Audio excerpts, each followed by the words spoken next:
Ang ating topic ngayon ay tinatanong ni Vash. Ang tanong niya ay, maingay ka po ba sa kama? So, natin pag-usapan for today's video. Interesado ka bang malaman kung ano ang sagot? Please keep on watching para bagayanin. Kung bago ka pa lang sa aking channel, please consider to like this video and subscribe my channel.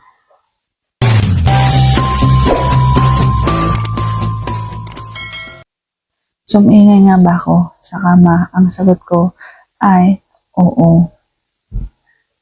Kapag nasasarapan ako, talagang sinasabi ko kung gaano kasarap at yung daing ko ay wala ng hinto. Yung daing na alam mo talagang nasasarapan ako. Ako kasi yung babaeng sinasabi ko kapag hindi ako nasasarapan at sinasabi ko kapag sarap na sarap ako. Sinasabi ko kapag nandyan na ako, malapit na ako at wag ihinto. Sinasabi ko kapag halimbawang hindi masarap pagkatapos na. Kapag halimbawa hindi ako nasarapan, wala akong ginagawa, tahimik lang ako habang may ginagawa kami. Pero pagkatapos sinasabi ko na, hindi naman ako nasarapan. Yung ganyan.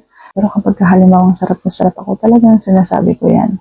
Hindi ako nanahimik, talagang nararamdaman, naririnig, at nakikita sa aking mukha kung gaano ako nasasarapan.